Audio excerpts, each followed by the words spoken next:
FM HD2, New York.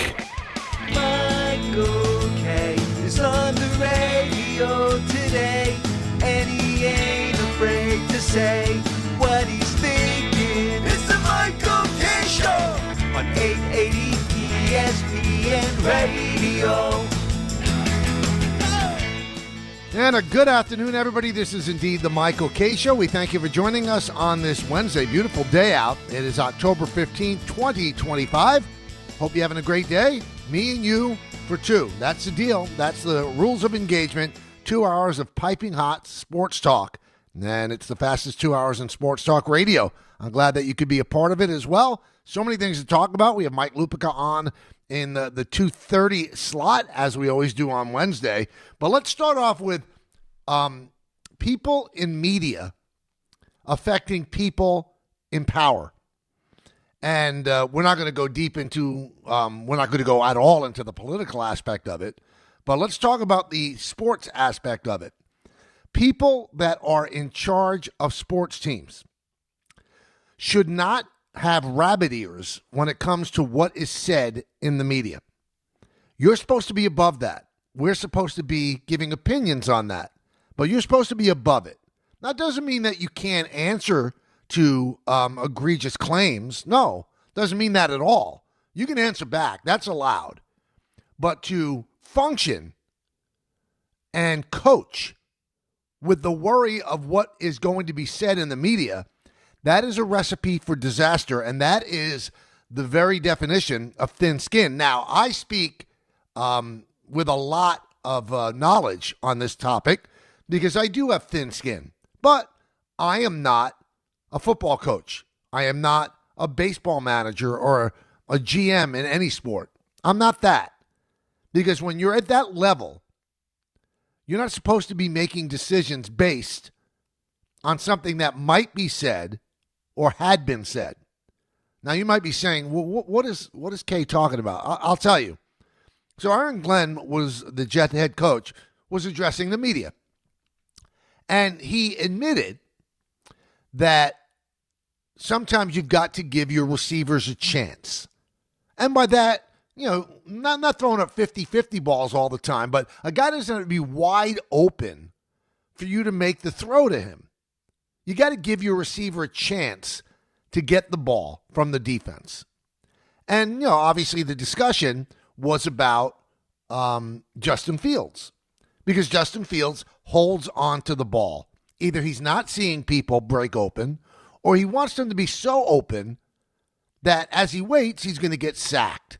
There's just so much, even a great offensive line can protect a quarterback. Just so much. But then today, Glenn admits that, okay, you know, he's got to give his receiver some chances. But then he comes out and says, but you guys are going to be bitching about that, about him, if something bad happens. What do you care? What do you care what we're going to say or write? Why? That's how you're running your team? You're not having him take chances because if he makes a mistake, we're going to jump on him? Now, this is not an isolated incident. If it was, I wouldn't even be bringing it up. But a couple of weeks back, you know, Aaron Glenn is at the podium and he's talking about, you know, we're not the same old Jets. People talk about we're the same old Jets. Who has ever said that to you publicly? Who's ever even written it? I mean, it seems like he's very, very attuned to what's happening. And I don't think that he should be. I don't think he should be worried about what we're saying. What a bad way to attack your job. He keeps talking about, you know, I have a belief system and I'm not going to turn back on that. I believe in the things that we're doing and we're going to continue along that path. But it doesn't seem that that's entirely true. Because you're obsessed with the same old Jets nonsense, and I understand because you used to be a Jet and you saw from the outside too looking in. But why should that even be on your mind? You are the same old Jets, by the way, until proven otherwise. So why fight that? That's true. The more you lose, and it's going on 15 years without a playoff appearance, the more you are indeed the same old Jets. But then it comes out today that if you truly believe that your quarterback should take chances and that should give the wide receivers or the tight ends a chance to make a catch, then that's the deal. Then have them do that. But don't worry about the media, in your words, bitching about it afterward. Why? Why should you even be concerned with that? Rabbit ears. That's what Aaron Glenn seems to have. And I don't know why. Because if you truly believe in what you're doing, then it doesn't matter what the reviews are. It doesn't matter. It doesn't matter what the record says. It doesn't matter. And I'll give you an example personally. When Don and I did our show together, and then Peter joined in, the ratings would indicate that we weren't good enough to beat the show that was on against us on The Fan. Now, we could have sat back and said, well, the ratings don't indicate it, so the fans have spoken, so let's change and let's do things differently. No, we felt that we had the right approach, that we're going to have fun talking about sports and also talk about sports seriously, a nice cross-section of all of it, and a little guy talk thrown in. And if the ratings never, ever reflected that, then we were cool with it because we're going to go down the way we wanted to go down. So we kept at it. As Aaron Glenn has said over and over, I believe in what we do, and I'm going to stay the course. We stayed the course. And what happened? We ended up winning. Everybody they put in front of us, we beat. Every single person. Including the show that finally ended up beating us as well. But we beat them. They won the first book, then we won the second book, then COVID happened and it all fell apart. But we still were representative in the ratings. We never said, let's change what we do. No. That's why Aaron Glenn shouldn't be worried about changing what he's doing. If he believes that the quarterback should take chances, then take chances.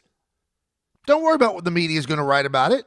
Because let's be honest, most people believe that the media doesn't know what it's doing.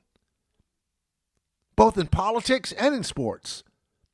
And in entertainment. Most people don't respect the media. Now, whether right or wrong, that's generally the perception. That the media are hacks. So what do you care what we say? We're not good enough to have your job. We're not an NFL coach. We haven't sat there on the sideline and coached in the cauldron of pressure that you do. Proverbially, just flip us off. You're worried about what we'll say if he makes mistakes? Boy, it's a bad way to approach this job. Rabbit ears. That's what he's got. He's got rabbit ears. Now, I was sitting here thinking as I was preparing for the show, the two New York football coaches on this date next year, who's going to have the job? Is it going to be Brian Daboll? Is it going to be Aaron Glenn? Will they both have the job?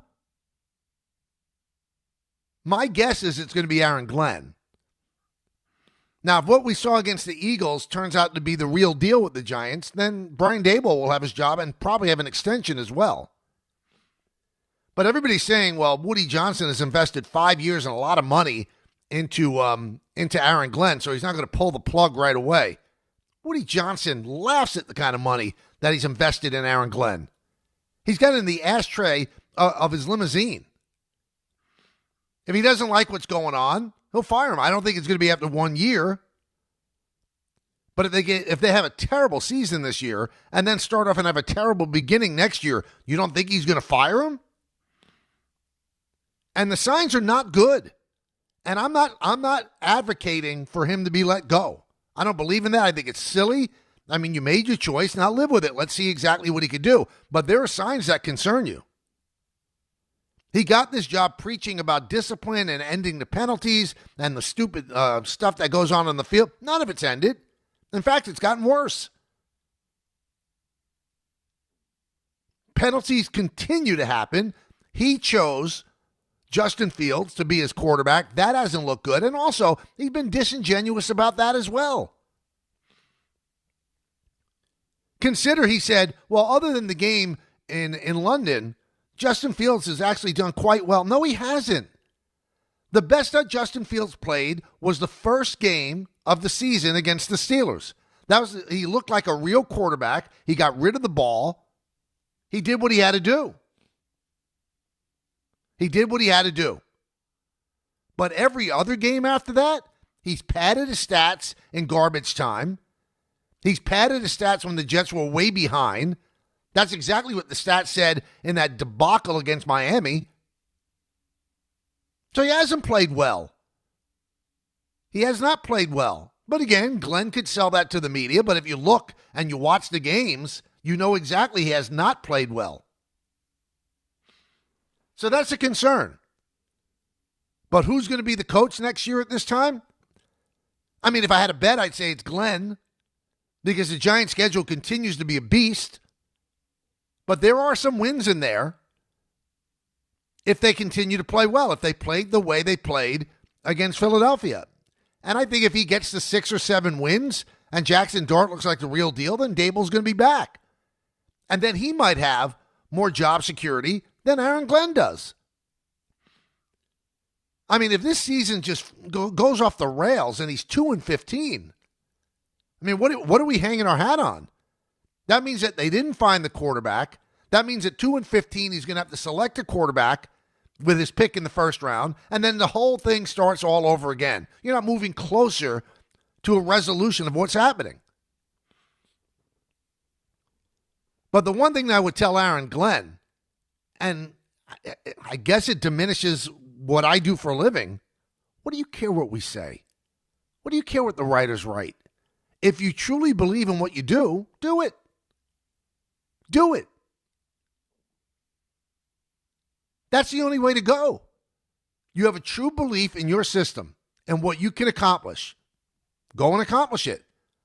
Don't worry that if we'll be ripping Justin Fields if he throws passes and they get picked off. We will. But you don't think we're going to be ripping him for not throwing passes and getting sacked 9 times, for having minus 10 passing net yards?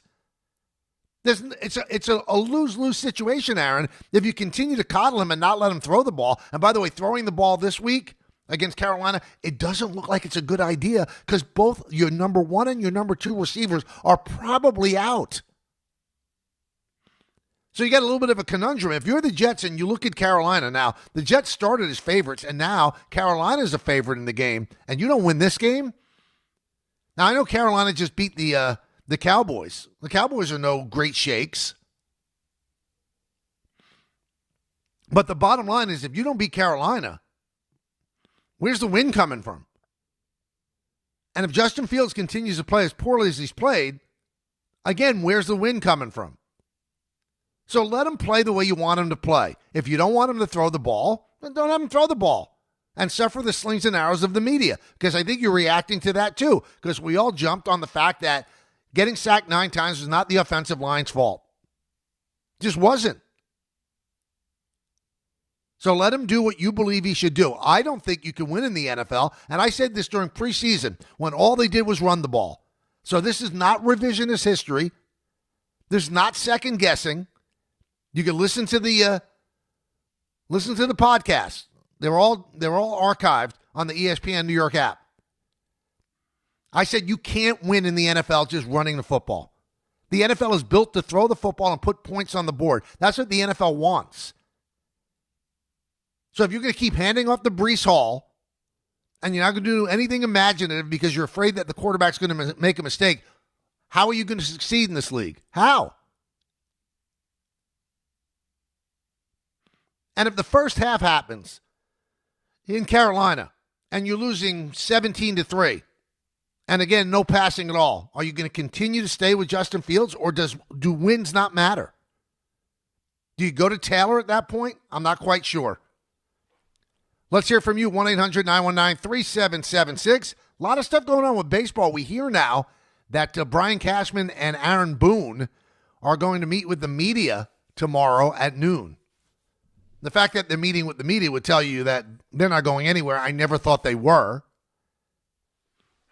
But they have jettisoned 2 coaches. One, a beloved coach, Mike Harkey, the bullpen coach, That's a little bit of a shocker. He's the last uniformed personnel that remains from the 2009 championship team. He was Joe Girardi's pitching coach, or a bullpen coach. And it seemed like he was very close, had a great relationship with Aaron Boone. And he gets fired or let go, or they didn't renew his contract. Same thing with Travis Chapman, and you could read the writing on the wall with that. Remember that pop-up where Jazz Chisholm got doubled off of first base? Inexplicable, inexcusable. Chapman's the first base coach, and Boone, who never does anything like this, lights him up in the middle of the dugout for all the world and every camera to see. So you knew that Travis Chapman's job security was not very good. For Aaron Boone to do that in front of every camera and for everybody to see, did it with a purpose, you knew he was going to be scapegoat 1, 2, or 3. James Rowson, the hitting coach, he had the offense as the top offense in baseball. He's being seriously considered for the Twins job, managerial job. And Luis Rojas is interviewed for the Orioles vacant managerial job as well. So could be a big turnover on the coaching staff. And that's the one thing that really bothers me. Because I think that coaching staff maneuvers, like what the Mets did, getting rid of everybody, Jeremy Hefner, who was being lauded as a great pitching genius just last year, gets let go. The 2 hitting coaches get let go. That's lipstick on a pig to me. What does it mean? That's just pushing the blame to the lesser ones that don't have any way to defend themselves. So they get fired, and you bring in new coaches. But you don't blame anything else. That'll solve all the problems. Harkey and Chapman are gone. Whew, that'll do it. Hefner's gone. Chavez is gone. Yeah, that'll do it too. Glenn Sherlock's retired. That seems to me like putting a lot of blame on people that don't have that much say. They're just executing what you're telling them to execute. 1-800-919-3776. Let's go to Manny in Flushing. Manny. How you doing, Michael? Mr. K, how you doing, sir? I'm good. How you doing? Please call me Michael. Okay, Michael. I grew up old school, so I have to say sir. Oh, I have thank to you. say That's sir. very But kind anyway, yes, sir. Yes, but I will say this about Eric Glenn. You see, the one thing I have an issue with Aaron Glenn with this situation, what you said about, about Fields, all this stuff, he doesn't back it up, because when you win, you can back it up. But when you're losing and when 0-6, you don't back it up.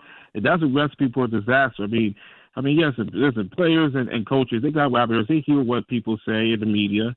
And when you don't back it up, it's going to be very difficult to give you the benefit of the doubt. Daboll, say what you want about him. He doesn't respond how the people in the media, how the people in the media, respond to him when they lose or not. He's always conducted himself with class. Listen, I hope Glenn does well to see, but if you ask me, next year, I would say Gable will stay because of what's going on with Glenn, because of Jets history. When you haven't made the playoffs for 16 years, for now 15 years, I would say, and you're 0-6, it's hard for people to give you the benefit of that. I hope he does well with the Jets, because it would be great for the Jets fandom, like your friend Greeny. But when you lose and you like to clap back in the media and not backing it up, it's a recipe for disaster. You know what, Manny? You're absolutely right.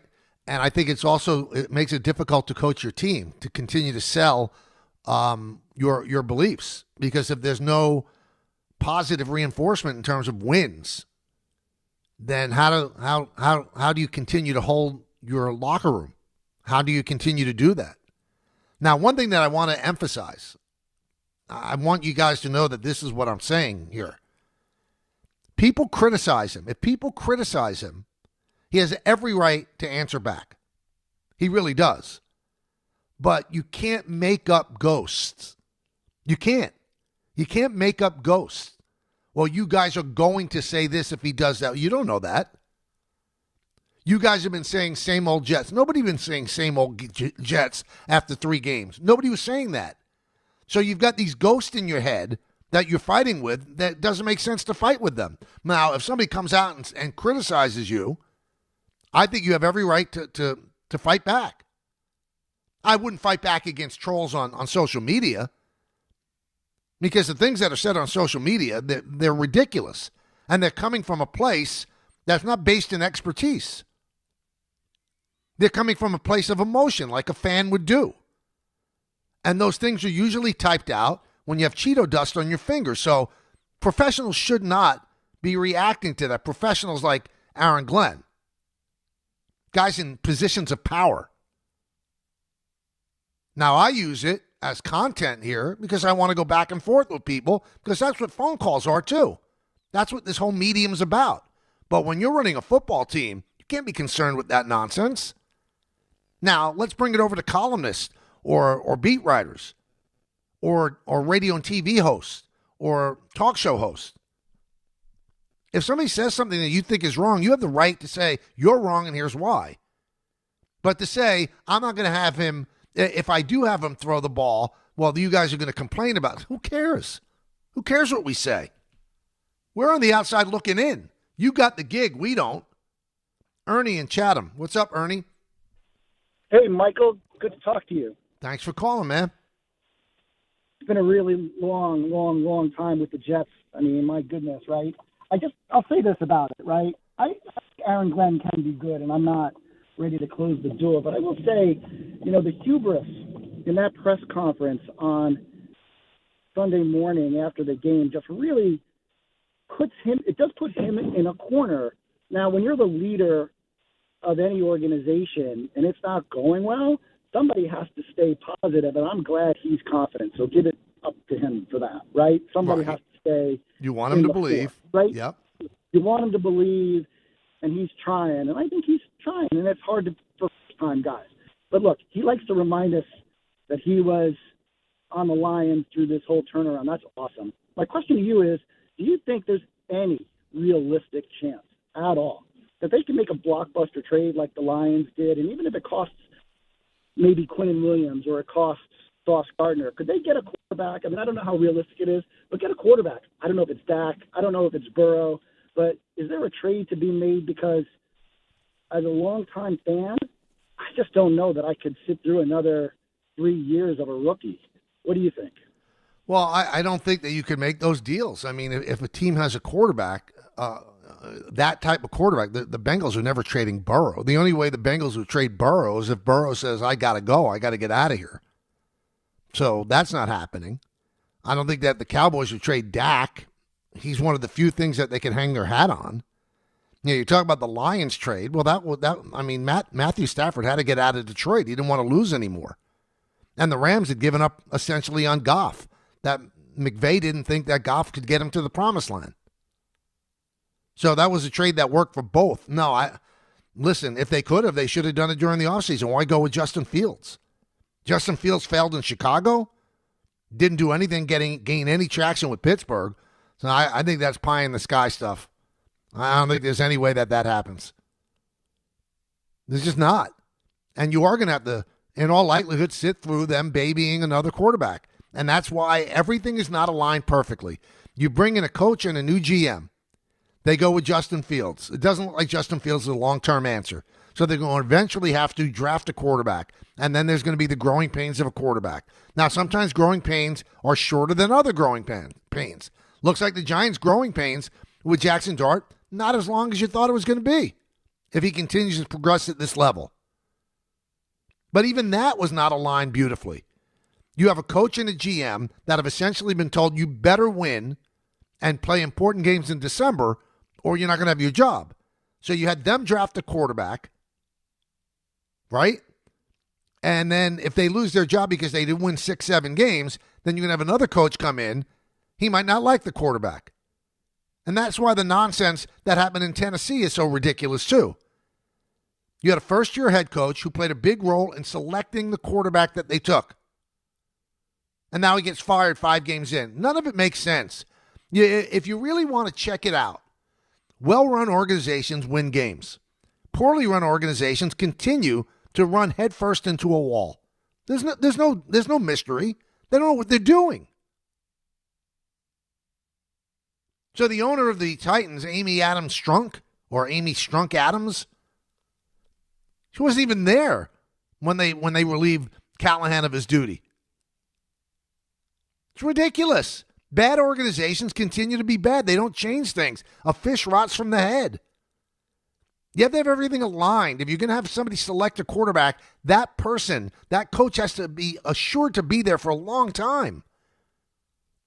You gave Callahan 5 games with Ward, 5.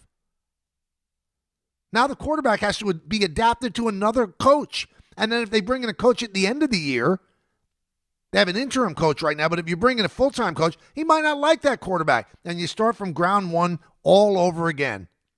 It's a joke. Again, bad teams do stupid things, and they lose a lot. They don't align everything perfectly. If you don't align your coach with your quarterback, you're in a lot of trouble. 1-800-919-3776. That's the number. Mike Lupica at 2:30. Talk some baseball as well.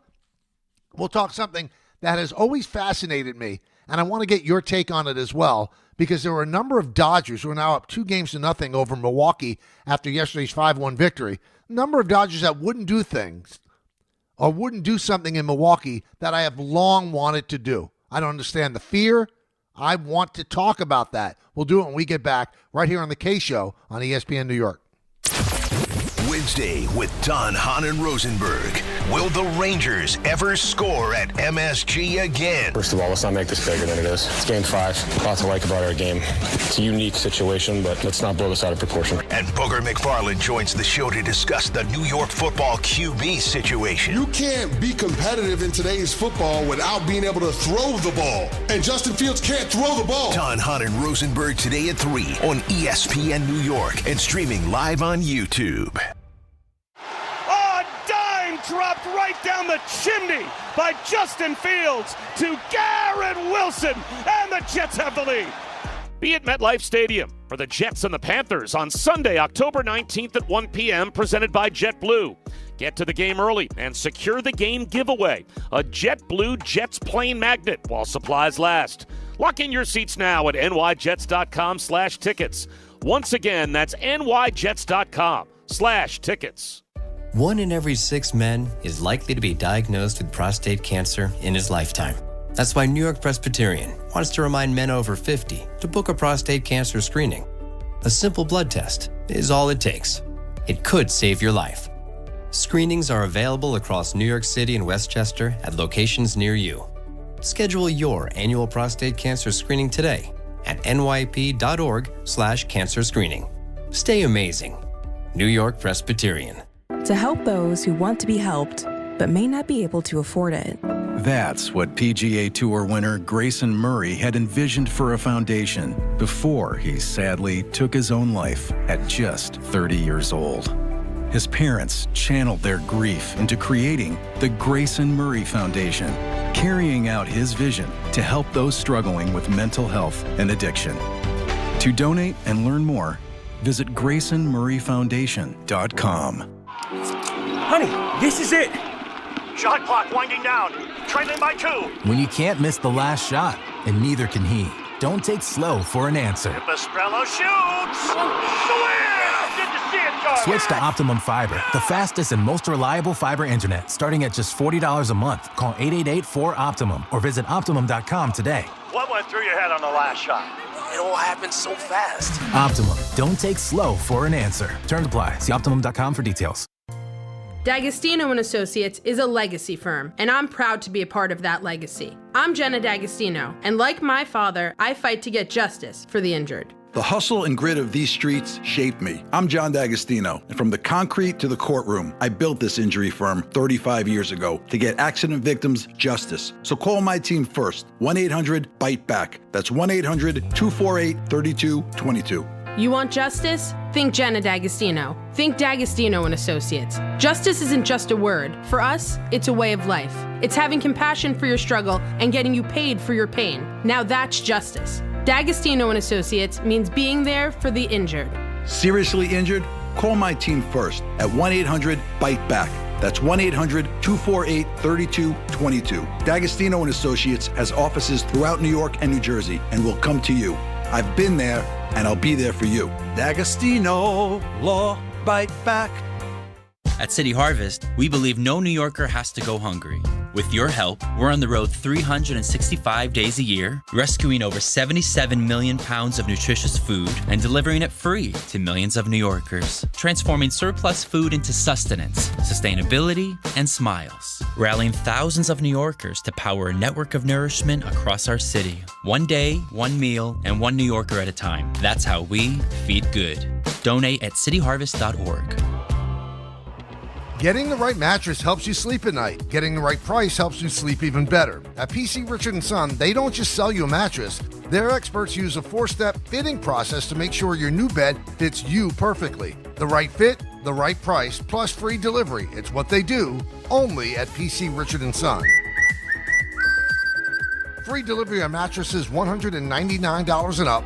Excludes Manhattan. See stores for details.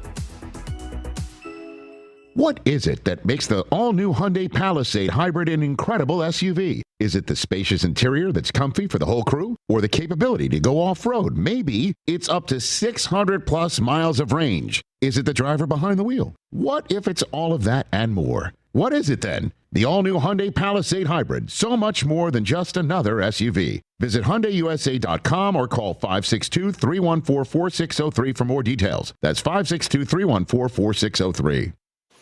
Progressive knows there are two things RV owners love: to travel and relax. And they like to take both nice and slow. Just like this commercial. And what's more relaxing than the peace of mind knowing their RV is protected by Progressive? Now here comes the fast part. Progressive Casualty Insurance Company and Affiliates. All right, so I need a little help from all of you, my radio 2-hour family. So the Dodgers have taken a 2-0 lead over Milwaukee. They've had two great starting pitching performances, and the Dodgers have figured it out. Last year they had to go pretty much with a bullpen to win a World Series. This year they're doing it with starting.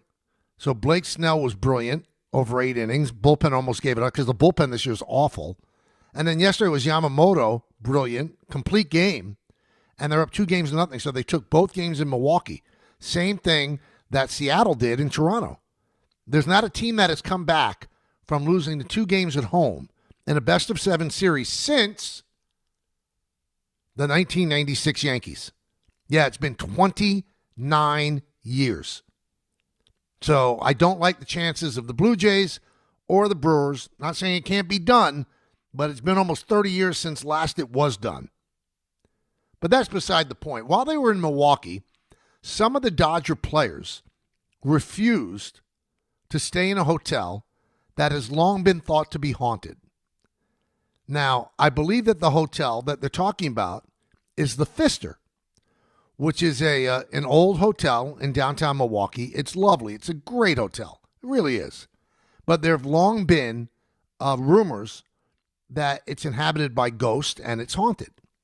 So some of these Dodger players, who I don't know specifically who they are, refuse to stay there. And it's not just specific to the Dodgers. There are a lot of teams that come in, and some of the players don't want to stay at the Pfister because it's haunted or supposedly haunted. Here's my question. I would want to stay in a haunted hotel. I want to know that there's something after this life, that there are ghosts, even if they want to spook you. Wouldn't that be a thrill to be in a hotel and a ghost and something moves and you know, wow, after all of this, there is something after all of this. What are you afraid of? I used to be afraid when I was a little kid. When my family would drive past the cemetery, if we were driving somewhere, and my dad would look at me and go, well, what's wrong with you? I said, why? He said, those are the people that can't hurt you. Those are you're safest there. Those people can't hurt you. So I'd like to get into the minds of these players that are so deathly afraid because a hotel could be haunted. Okay, so what? What are they going to do to you? I mean, I think you've been watching horror movies a lot. I prefer to think that if something's haunted, It's just somebody from the afterlife that's sending you a message. And I want to get that message. I want some ghost to talk to me. I want some goblin to come talk to me. I want some ghost in the form of a dial tone to be on the radio show that you just heard. That tells me there's something there. Afraid to stay in a hotel that might be haunted. Well, what's going to happen to you? Other than confirmation that there is something after this life. And maybe that something is roaming the hallways of an old hotel. So some of the Dodgers, if they did stay in that haunted hotel, it worked for them. They won 2-1, they won 5-1, they go back to L.A., and they look like they're about to become the first team since the Yankees to repeat as champions. Because who's stopping this Dodger team right now with the starting pitching that they have? They haven't even started Ohtani yet. They haven't even started Glasnow yet. And it does show you can't overreact to things that happen during the season because all these starters were injured. Their closer, Roki Sasaki, was in the minors. Ohtani, they slow played him coming back from Tommy John surgery. Blake Snell was hurt most of the year. And here they are. Their starting pitching is the reason that they might win a second championship. Completely different than the way they won their first. Completely different. And they got players that can ball. They really do. Kike Hernandez is a big-time, big-game player. He just is. Tommy Edman can play. He can get big hits and do big things. Even their lesser players like Andy Paez get big hits. It's nothing about that team. Now, it's hard to buy championships, but they do have a $400 million payroll. They should have close to a complete team. And it shows you that money doesn't really solve everything. And I'm going to tell you why. They spent so much money on their bullpen during the offseason. And they've all been terrible. Terrible. So you can spend whatever money you want and it's still not going to help something that would be construed as a negative. Dodgers up 2-0. Mariners up 2-0. Let's go to Jimmy in Yonkers. Jimmy. Hey, Michael, it's actually Jamie, but I'll sorry, tell you, Jamie. I've stayed at the Pfister, probably 5 or 6 times over the years, and I will never go back. Why? Tell me. I've stayed there. I love it. It's not because I think it's haunted, but I don't know whether when it was initially constructed, and obviously it's an older building, but you hear every creak. Right. Everything you hear in the hallway, everything upstairs you hear. And I could see how some people might think it's haunted, but I just think there's a lot of noise in that place. Now, for those that don't know, Jamie, and you could back me up, it's a circular hotel. So, I mean, okay.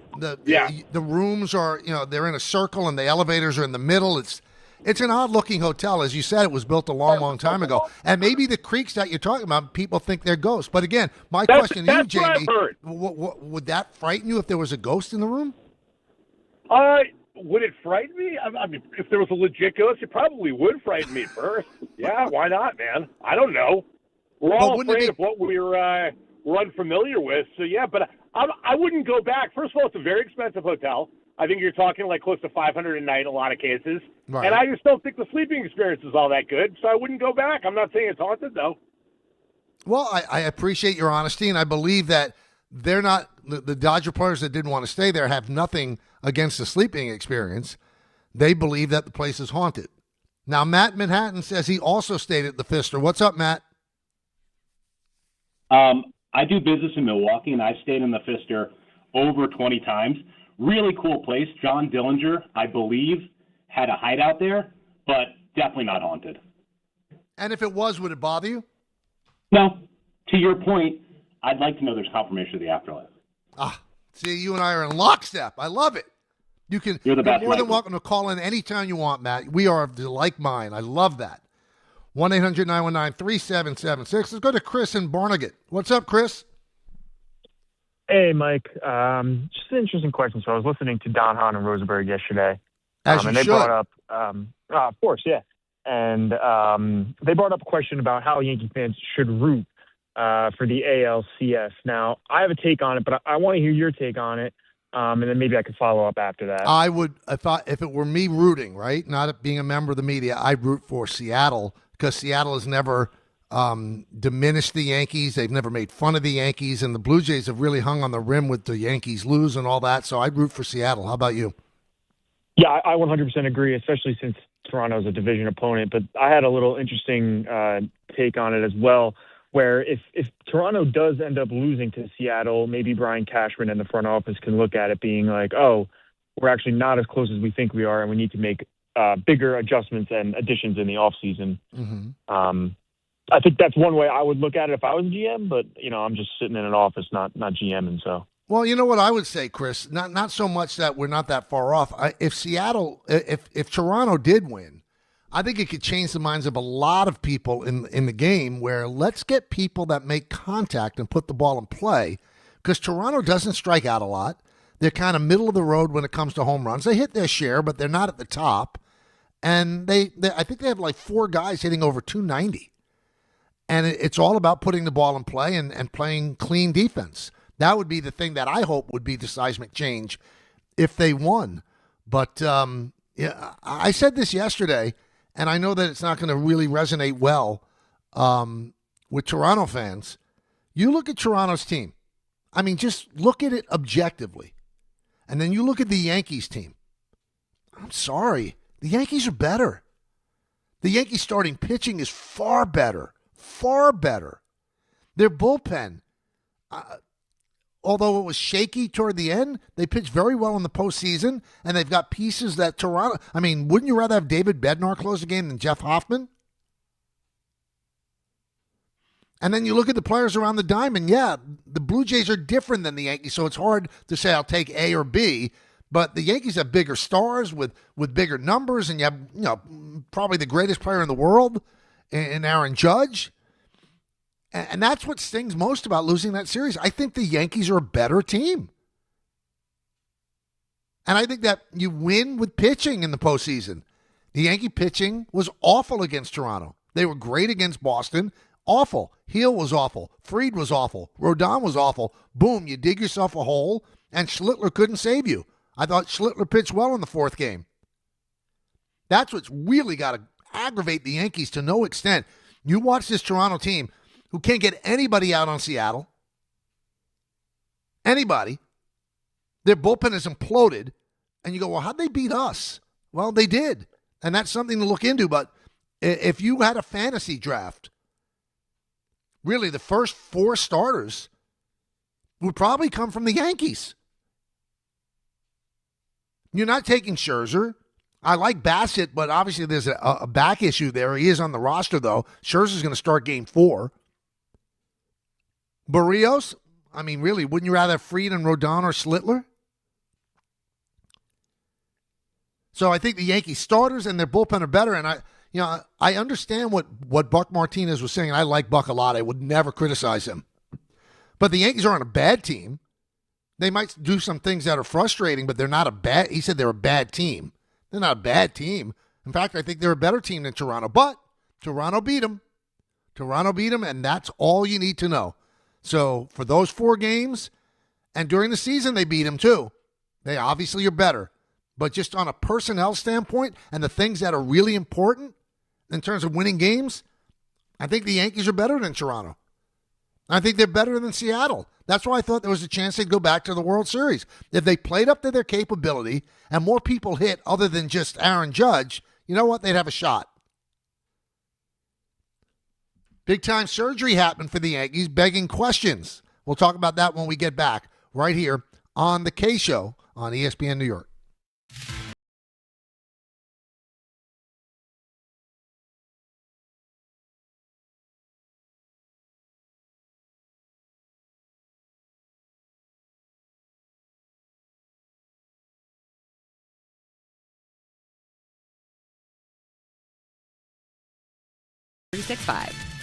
Gambling problem? Call 1-800-GAMBLER. 21 plus only. Must be physically located in New Jersey. T&Cs apply. To help those who want to be helped but may not be able to afford it. That's what PGA Tour winner Grayson Murray had envisioned for a foundation before he sadly took his own life at just 30 years old. His parents channeled their grief into creating the Grayson Murray Foundation, carrying out his vision to help those struggling with mental health and addiction. To donate and learn more, visit GraysonMurrayFoundation.com. 1-877 Cars for Kids. KARS Cars for Kids. 1-877 Cars for Kids. Donate your car today. 1-877 Cars for Kids. Donate your car today. Ready to get rid of that old car? Donate it to Cars for Kids. Call 1-877-CARS-FOR-KIDS to reach a friendly live agent. Donation's super easy, and your car can be picked up as soon as tomorrow. Call us now, 1-877-CARS-FOR-KIDS. That's Cars with a K to donate your car today. 1-877 Cars for Kids. KARS Cars for Kids. 1-877 Cars for Kids. Donate your car today. Did you know you can donate real estate too? Go to carsforkids.org. That's carsforkids.org. Just printed from the Erie Canal Press, the most coveted ticket, New York Lottery's $1 million raffle, hath arrived. 15 fortunate souls shall come into the fortune of a millionaire. Translation, the $1 million raffle is here, and 15 winners are going to become millionaires. The New York Lottery commemorates 200 years of the Erie Canal with your best odds of winning $1 million. Limited tickets available. Ask your local retailer today. Please play responsibly. Must be 18 plus. Gambling problem? Call 1-877-8-HOPE-NY or text HOPE-NY. Dave Rothenberg here to tell you about my friends at Bathfitter. Now, they converted my kids' bathtub to a shower and did an incredible, really an unbelievable job. They offer all types of custom bath renovations, including their unique PermaFit solution for a watertight fit done in just one day. Durable and easy to clean with no demo or mess and lower cost than a standard replacement. And a lifetime guarantee. Right now, no money down, no payments, no interest until 2027. So start designing your bath today like we did at bathfitter.com. There's only one Bathfitter. Score a win this game day with Amazon Pickup, the MVP of package pickup. Need that new football jersey for the big matchup? With Amazon Pickup, you can collect your order from secure Amazon lockers or counters near you on your schedule. Whether you're running from work or home or straight to the tailgate, Amazon Pickup makes it easy and worry-free at no extra cost. Don't miss kickoff. Grab your gear and your packages when it works for you. Find your nearest Amazon Pickup location at amazon.com/pickupmvp. That's amazon.com/pickupmvp.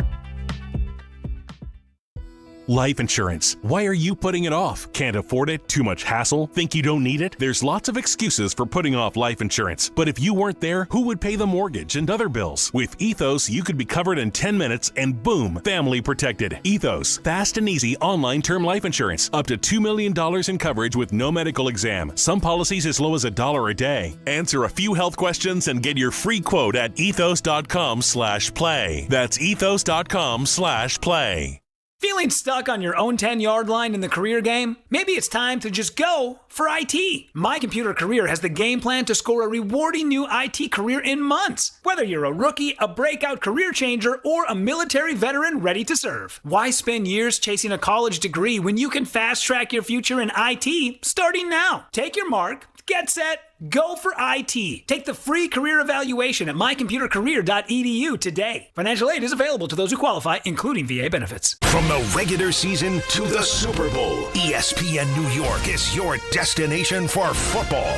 We've got crazy fans. If the Giants somehow beat the Cowboys, I'm going to take a dump on your head. You can feel good because you're a damn football team. Expert analysis. Marcus Spears joins us now. ESPN NFL analyst Damian Woody. Mel Kiper Jr. The Hall of Famer Steve Young. He's kind of our resident general manager, Louis Riddick. We got Mike Tannenbaum right now. And all your fantasy and wagering needs. This is ESPN New York. We are football. Something to be a little worried about if you're a baseball fan. If Seattle ends up sweeping Toronto and Milwaukee gets swept by the Dodgers, because of the intractability of television, there will be no baseball, none, from October 18th to the 24th. Talk about killing off your marquee event. So you're going to go a week without baseball, then expect everybody to get re-engaged for the World Series. They will in the towns. They will in L.A. and Seattle. But the rest of the country, they'll move on to other things. Because right in the middle of that, the NBA season's going to start. How do you do that? How is that allowed? Again, nobody expects a sweep. I hope that the Brewers in Toronto climb back into it. I really do. But if there is, in fact, a sweep in both series, no baseball from the 18th to the 24th. It's not great. Not great, Bob. Anthony Volpe made a diving play to the backhand side in the hole at shortstop the beginning of May. He said he heard something pop. They did tests. They saw a slight tear in the shoulder, that it could have been an old tear, and he played the rest of the season with it.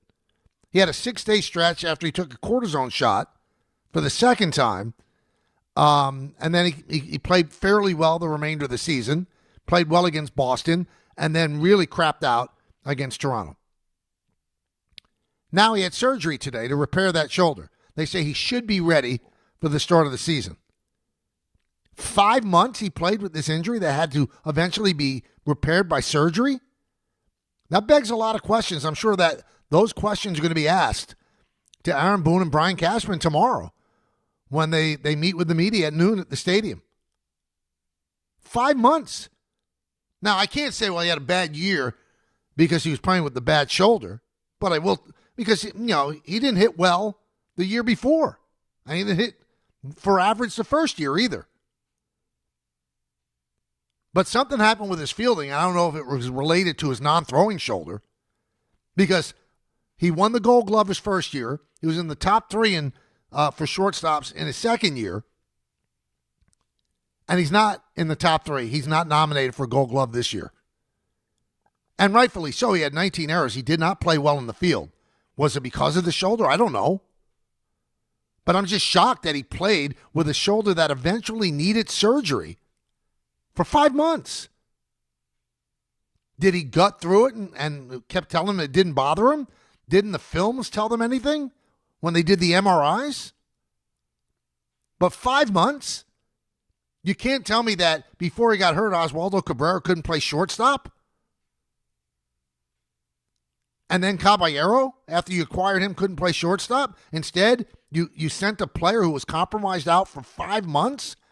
I can't wait to hear what Brian Cashman has to say. That they both said toward the end of the year they didn't think that surgery was going to be needed. Maybe it would, but they didn't think it would be needed.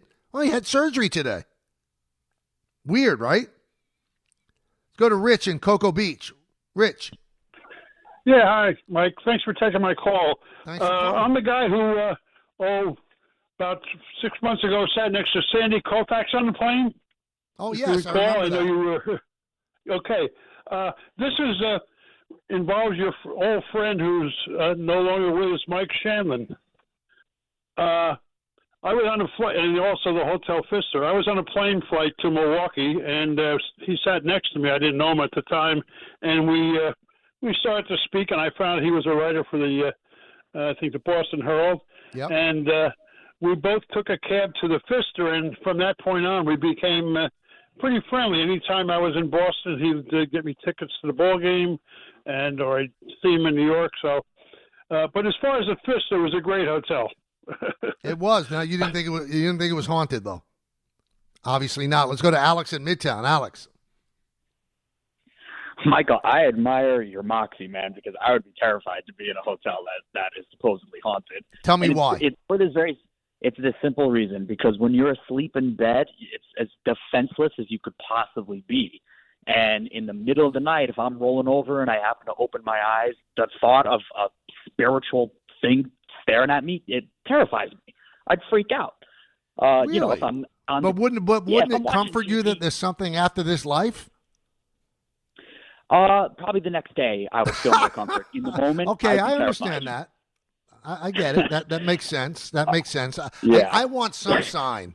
Like my sister always tells me that she has these conversations with my mom, who's been gone for a while now, and it makes me feel great that she does. Like my mom will appear in different ways to her and say things, and And I said, I was Mom's favorite. Well, why doesn't Mom ever come to me? And my sister Debbie said, because you're not a believer, that's why. I said, well, make me a believer. I want to be a believer. Let me have a sign. And then she said, they don't come unless they think you believe. I said, but make me believe then. And if I was in a haunted hotel, that would make me believe. Knight Rider 169 just sent me this message on X. And you know what? It's a great point. I'm glad he corrects me. He said, I love you. You just said the Yankees are a better team than Toronto. They weren't in the regular season of the playoffs. Yankees have a better roster, but it's a team game. Every year this kind of spin is why the Yankees don't do radical changes that are probably needed. Now, the last part is the one thing I disagree with. The Yankees don't make changes or not make changes based on what I say. I can guarantee you that. But that's the proper way for me to say it. The Yankees have a better roster than Toronto. Toronto clearly has a better team. They do. They have a better team. They do things better to win. They put the ball in play. They don't strike out. They play strong defense, although the Yankees play pretty good defense all year. But thank you, Knight Rider. That's the way to put it. They have a better roster. They don't have a better team. Because if they had a better team, then they would have beaten Toronto in the 13 games in the regular season. It wouldn't have been tied. They would have been had a bye in the first round rather than have to play the Red Sox. And they would have beaten them in a best of 5 in the ALDS. So you're absolutely right. They have a better roster. Toronto clearly has a better team. So I stand corrected, and I thank you for that. Hey, Game Time is brought to you by Tullamore Dew Irish Whiskey, because when it's game time, it's Tully time. 8 p.m. tonight, ALCS Game 3, as Seattle hosts the Blue Jays. Coverage will begin right here on ESPN New York, beginning at 7:30 p.m. Right here, 7:30 p.m., and it'll be on Fox. Game 3 will be on Fox as well. Tullamore Dew, the original triple distilled, triple blended, triple cask matured Irish whiskey. Be sure to grab a Tullamore Dew. Try the new Tullamore Dew Honey or during tonight's action, or glass up to enjoying Tullamore Dew responsibly. So much more to talk about. We'll hit you with more baseball stuff as well. And then we have Mike Lupica at 2:30. Want to talk with you. You know the number, 1-800-919-3776. I hope you're watching us on our YouTube channel. It's easy to do. Go to the ESPN New York app, which is easily accessible and free. Just download it on your phone or your device. And then once you get to the ESPN New York app, well, there's a tile there for the ESPN New York YouTube page. You click on that, subscribe, nothing, costs nothing. And then you could watch us all, the morning show, DiPietro and Rothenberg, Barton Carlin, this show, Don Hahn and Rosenberg. You're watching me right now. If you have the app, you see I'm wearing a white pullover, quarter zip, with an American flag logo from East Hampton. And you see all the stuff behind me, some memorabilia as well. So that's part of the experience. If you want to experience it, go to the ESPN New York app, YouTube tile, click it, subscribe, and then it becomes a television show as well as a radio show. Good? Got it. Great. Don Hahn and Rosenberg coming up at 3. The K Show rolling on for another hour right here on ESPN New York. Every aspect of your business will operate better and faster with artificial intelligence. AI is a race, and companies that act first will win. Thrive Managed AI is your advantage over all your competitors. Thrive partners with you on a smart, secure AI strategy for your business. Then they deploy and manage it for you. Be first and win the race with Thrive Managed AI. Start with a complimentary strategy consultation at thrivenextgen.com/ESPN. That's thrivenextgen.com/ESPN. Friends, it's football season, the best time of the year. You should be out there tailgating, cheering on your team, and enjoying every Sunday. But if you're dealing with neck pain, back pain, sciatica, or nerve pain, even getting off the couch can feel like a challenge. You don't have to live like that. There's help. Dr. Jay Shaw at Sandwell Pain is New Jersey's top pain specialist. He's Ivy League trained, double board certified, and is dedicated to helping you get back in the game. Here's what makes the difference. No surgery, no scars, no long recovery, no pain medication. Just precise, non-surgical image-guided procedures that deliver real results. Dr. Shaw treats neck pain, back pain, joint pain, migraines, nerve pain, and sciatica with a plan that's customized for you. Same-day and next-day appointments are available, and with offices in Woodbridge, Livingston, and Inglewood, relief is always close. So don't let pain keep you on the sidelines this season. Visit SandwellPain.com to call, text, or book online. Most major insurances are accepted. That's SandwellPain.com. Relief is closer than you think, and it starts today. What Ballybet Sportsbook? Yo, Ballybet stacked for football season. When it comes to sportsbook apps, it's undefeated. Ballybet. Check out that brand new parlay zone. Here's the kickoff. Build your bets and place them right on your phone. What? Live bets, daily boosts, and promos. Increase your odds so you can win more dough. Touchdown! Ballybet's the play. Make game day more fun and download it today. Must be 21 plus, New York only. Gambling problem? Call 1-877-8-HOPE-NY. Ballybet Sportsbook and Casino. Download it. 880 ESPN, WHSQ, and WCBS-FM HD2, New York. A Good Karma Brands radio station. There are a lot of reasons why people buy at Ramsey Mazda. It's their selection, it's their customer service, and it's their savings. Get 1.9% financing on a new Mazda 2025 CX-50 or lease for $219 for 36 months. Start shopping now at RamseyMazda.com. Choose wisely. Choose Ramsey Mazda. Call 833-853-2970 for lease details. VIN SN390557. MSRP $32,455. Zero security deposit. APR $17.48 per $1,000 financed. Ends 10/31/25. Dave Rothenberg here to tell you about my friends at Bathfitter. Now, they converted my kids' bathtub to a shower and did an incredible, really an unbelievable job. They offer all types of custom bath renovations, including their unique PermaFit solution for a watertight fit done in just one day. Durable and easy to clean with no demo or mess and lower cost than a standard replacement. And a lifetime guarantee. Right now, no money down, no payments, no interest until 2027. So start designing your bath today like we did at bathfitter.com. There's only one Bathfitter. Your fantasy roster is set. The Smack Talk is heating up, and this season, ESPN Bet is giving you more ways to ride with your squad. Introducing the ESPN Bet Fan Center, where you can instantly link and bet on your fantasy teams right in the ESPN Bet app. An enhanced sports betting experience only from ESPN Bet, the sports book for sports fans. Make the connection today with ESPN Bet Fan Center and the ESPN Fantasy app. ESPN Bet Sportsbook. Download the app today. Must be 21 plus. Gambling problem? Call 1-800-GAMBLER. Terms and conditions apply. See app for details. They say a full marathon is the ultimate test. For me, it's more than a race. It's a milestone I once thought impossible. Michelle Smallman here, and I'm running my very first marathon in New York City with the support of Gainbridge and Gainbridge Assist, powered by Parity. Together, we're empowering girls and women through sports and education, with grants to 32 organizations in 21 states. Every step I take is for the finish line and for the next generation chasing their dreams. Here's to 26.2 miles and a future with no limits. Back to the show, everybody. Me and you for two. Every single day, Monday through Friday from 1 to 3. I'm glad that you could join us. Talking some baseball, the Yankees and the Mets have both made some coaching maneuvers. The Yankees have not retained Mike Harkey, who's been there forever, and it's just a delightful guy. I don't understand exactly what a bullpen coach does. I don't want to diminish what they do. But did he not answer the phone in time? Is he the one actually coaching the relief pitchers? Because they've had a great relief staff for a long time until this year at the end, where their injuries affected their efficacy. But Mike Harkey, was he part of the problem? I guess they think so if they don't bring him back. Travis Chapman, first base coach, also let go. And I knew that was going to happen after Jazz Chisholm got doubled off of first base. It was all Jazz Chisholm's fault. But Aaron Boone on camera, you could see him screaming at Travis Chapman in the dugout for everybody to see. Everybody to see. And there's also reports that Jack Hurst, who's supposed to be a hitting savant in the Yankee organization, he is going to join the staff as well. With what role, I don't know. But James Rowson, the hitting coach for a very good offense, is supposedly in heavy consideration to get the managerial job with the Minnesota Twins. So there's that.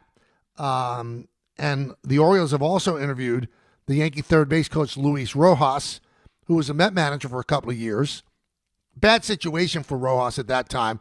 COVID took over at the last moment for Carlos Beltran when Beltran was let go, when he was implicated in the cheating scandal for the Astros.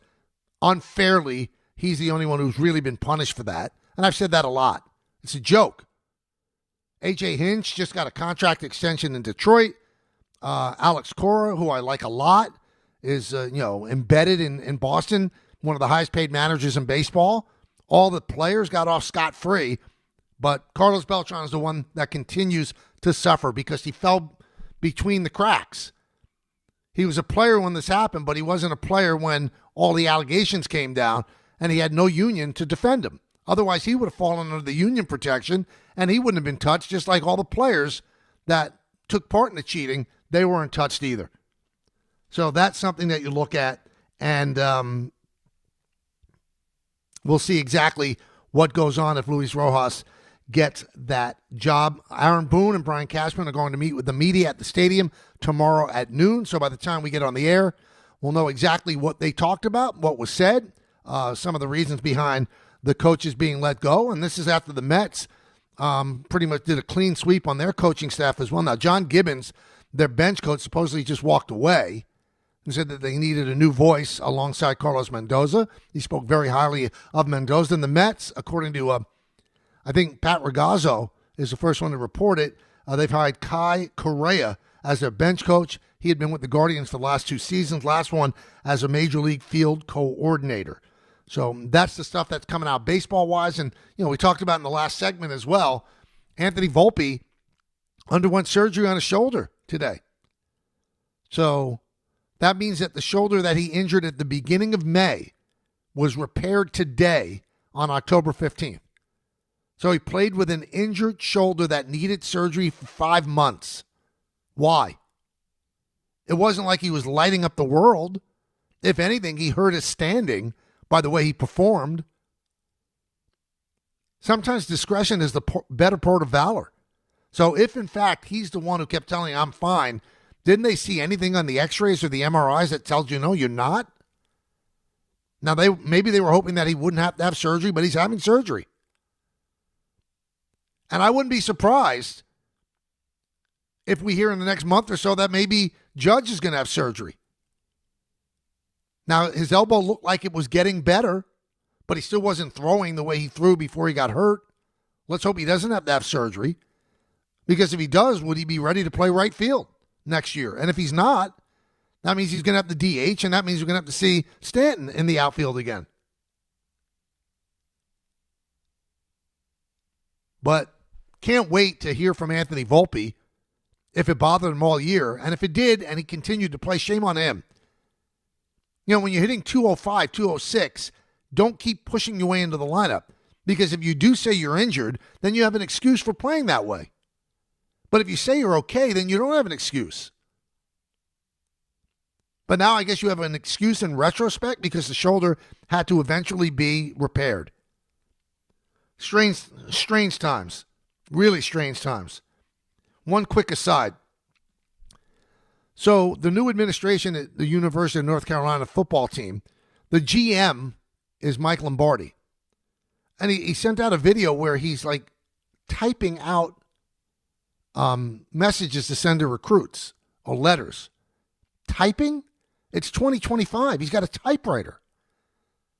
Now you can say, well, you want an old school feel. Really?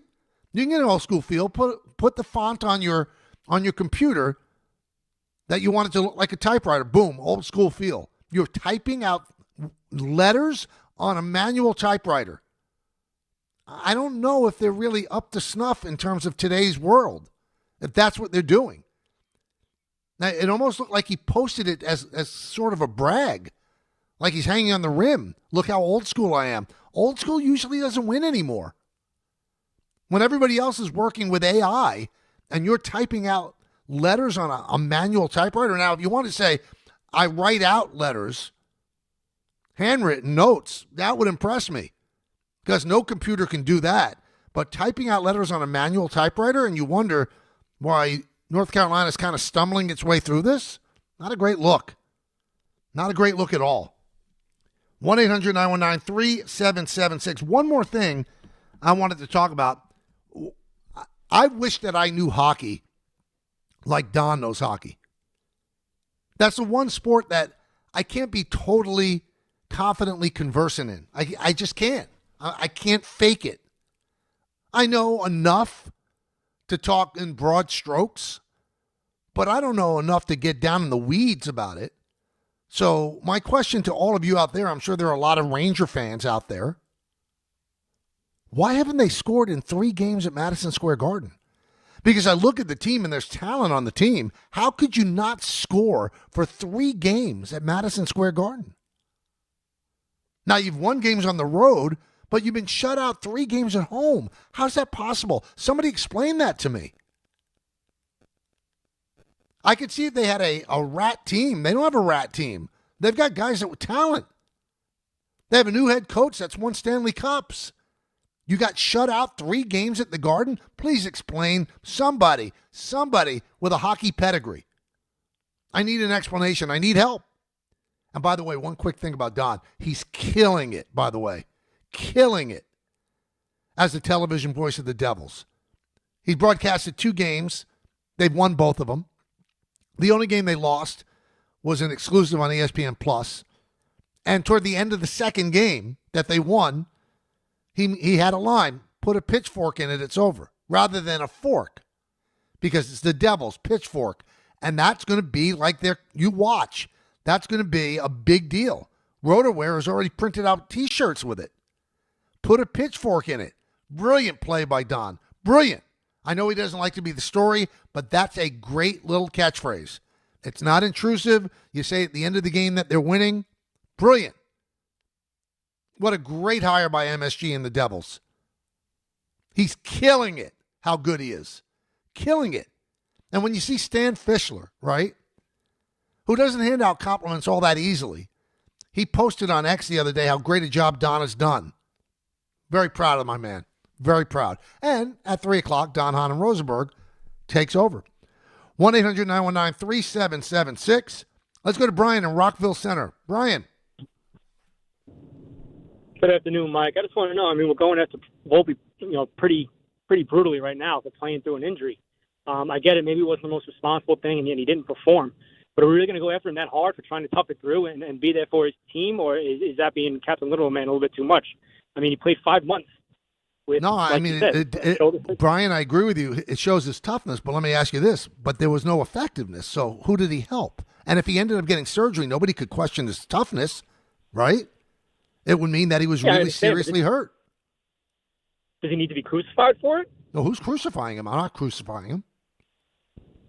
I'm questioning why the team didn't. That's the reason why I'm saying it. But he played through it, but he wasn't good. So who did it help? He had his worst season of 3 in the major leagues. It didn't help anybody. And it certainly didn't help him. I'm not crucifying him at all. If you're hearing crucifixion, I don't know what's coming out of the speaker. I've said over and over, I've been on Team Anthony Volpe for a long time. I like the guy. I like him as a person. I see something there as a player. It hasn't manifested itself in statistics, especially this last year. But toughness, if you play through something for 5 months and then you end up getting surgery, well, no one can question your toughness, but you can question how advisable that is. Why would you do it if you weren't playing well? You played poorly all year, except for the first month. How long ago does that seem like with the torpedo bat when he had that great opening series against Milwaukee? But you can't really hang on the rim. Look how tough I am. I hit 204. 19 errors in the field. It wasn't for the betterment of Anthony Volpe's career, and it certainly wasn't for the betterment of the Yankees. And the Yankees kept selling us, including Aaron Boone, how great Volpe was. Remember when Boone snapped at Meredith Marakovitz and said, he's bleeping elite. He wasn't elite this year. The eyes told you he wasn't elite. So trying to play through an injury and not playing well is not something that you get a Purple Heart for. Yeah, it shows that he's tough and he has a high threshold for pain. Yeah, all of that is true. But to what end? I'm sure that Giancarlo Stanton was playing in pain with those elbows. They never got surgically repaired. And he missed the first half of the season. He came back with the pain and played great. So that you understood why he was playing through the pain, because he was playing great. But playing through the pain when you're not producing, that doesn't make sense by the Yankees and by Anthony. go to Rich in Brooklyn. Rich. Hello, Michael. How are you? Good. How you doing, Rich? Okay. How come that sometimes, even you've said it on TV, sometimes when I listen, because I don't watch TV really. I listen. I'm totally blind. I've met you before. I've met you at photo days at Yankee Stadium. Okay, anyway, sometimes players will play through the season. They have to play through it, and then at the end, they get it fixed. Mm-hmm. All right? Okay. And and sometimes surgery is sometimes it should be done only at the last expense because there could be complications. Well, I understand all of that, Rich, but he didn't play well. So who did it benefit from him being that tough? Well, I can't believe that the Yankees that nobody knew about it. That's hard to believe.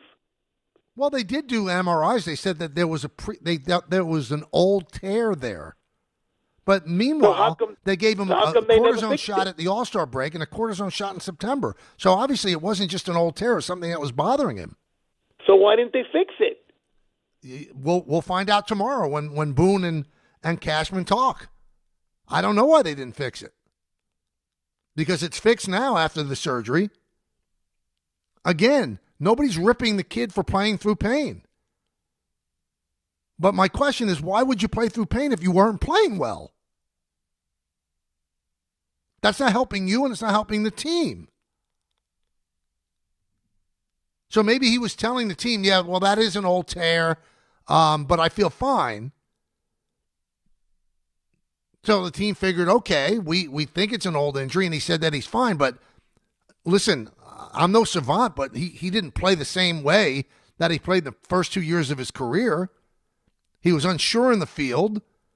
You could say he had a fielding slump. But after he got the cortisone shot, he looked like a completely different guy defensively. So to me, if you have 2 cortisone shots, that tells you that something is acting up, that is causing pain. Danny in Long Island. Danny. It's been too long, my friend. I hope everybody's good. You're in the family. It has been too long. Where have you been? I missed you. I thought you gave me up for them. Yes, I listen, but the middle of the day is a tougher call. But anyway, listening to the Volpe, and let me split it down the middle, because we all have kids. My son's played sports and stuff. Is it possible that he has pain in his shoulder or discomfort? He goes to the MRI, whatever they do, and they tell him, "You have a little tear. You have this. You have a bone spur." It's not affecting your performance. It's not going to get any worse, but it's going to have to be dealt with. But you could get used to having a little pain in your shoulder, like every major league pitcher has, or elbow, throughout the whole season. But it doesn't affect you at all, but we're going to have to take care of it. So it really had no effect on his season. He doesn't get the Purple Heart, and he has been trending downward, to be fair, in the last couple of years. So his performance wasn't completely shocking from what I saw the last couple of years. He was having a tough time. So the injury might have had nothing to do with his performance. Is that fair? Well, I guess that's a good explanation, Danny. But, I know you're a Met fan, but you watch the Yankees as well. His performance was not good, and you can't say it's been trending downward for years. I mean, it's only his 3rd season. He's never been a great hitter, but he looked lost at the plate. And also the thing that jumped out at you, Danny, was he wasn't good defensively, and he's always been good defensively. He's always been good defensively, but a lot of the Yankees' errors were mentally, physically, being in a wrong. So, we don't know what we need to know what actually had to be corrected.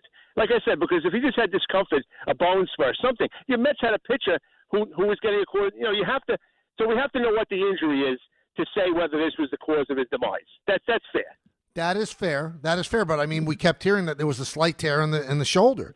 So if they repaired the tear, that's pretty significant. Last but not least, different subject. I am one of the 400 people alive still in the ESPN Survivor Pool. Congratulations. And if you're listening and you were the one person who took the Jets last week, please call in. I have to know what you were thinking. They almost won, though. That's the sad part. Who did you have last week? Last week I went with my favorite team, the Steelers. They held out as long as they can, but I felt that was the time to use them. And they rewarded me. So we move on. We move forward. I know you love the Steelers. Are you falling in love with Aaron Rodgers? Hey, very good player.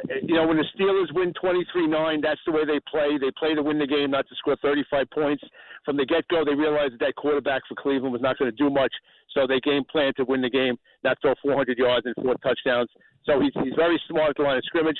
Every one of his passes is exactly where it's supposed to be, like other quarterbacks that don't wear New York Jet uniforms. If you have a guy breaking across the middle, the pass is right shoulder high, right on the hands. He throws every pass where it's supposed to be. He's been great in the locker room. And with the demise of the other two quarterbacks in the division, which I don't wish anybody any kind of injuries, it's there for the Steelers. Other than Kansas City starting to look like Kansas City this week, who's playing better football in the AFC than the Steelers? Indianapolis hasn't beat anybody. Well, that's true, but you can only play who's put in front of you. But yeah, you're right. They're what? Steelers are 5-1. What more do you want? And we go tomorrow night to Cincinnati, and the Ravens. If they don't get their act together pretty soon, I mean, everyone's waiting for him to come back, but they were playing poorly when he was in there. So we'll see. Sometimes it's just not your year. Well, I'll tell you what, Danny, it's great hearing your voice. I hope you and your family are well, and I know sometimes 1 to 3 it's a difficult time to call in, but it's great to hear from you again. Danny's such a big part of the afternoon show, calls in, and I thought he disappeared on me. I thought he didn't love me anymore, but it's good to hear from him. 1-800-919-3776. So somebody sent me this. I want to read it. This is from Mike Ferrara, and he said about the Rangers, this is why the Rangers have been losing.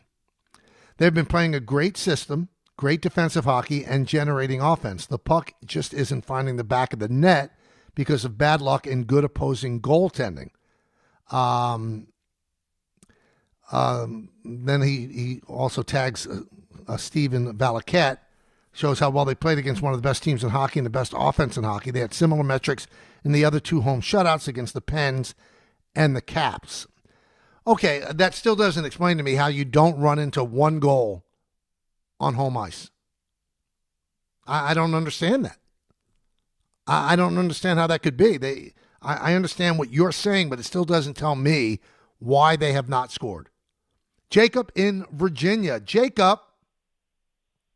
Holy smokes. I can't believe I got through, sir. I'm a long-time listener. It's an honor to talk to you and get through. Man, I'm thanks just calling in. really nervous now. Don't be nervous. Hey, all right, well, I appreciate it. And also just watching on the Yankees ever since I was a kid, man. Just thank you for everything. All right, so real quick, just I love all the calls about Volpe, and I love your take on Volpe as well. I was wondering if possibly they felt like a sense of urgency, meaning maybe the front office, about shutting Volpe down, because last year he came up big in the postseason with some really crucial hits when they were needed. And even though he wasn't hitting particularly well all year, he has been a bright spot in the postseason, him and Stanton, and especially not knowing if Judge was going to not necessarily slump, but have his struggles in the postseason. Maybe they wanted to have some reassurances there, and they were willing to gamble a little bit to have his bat in the lineup. I'm just curious to hear your thoughts on that. I'm sure that had something to do with it. And he had a terrific postseason last year, and he had a terrific series against Boston. But then it all fell apart with all the strikeouts that he had against Toronto. I mean, he looked lost.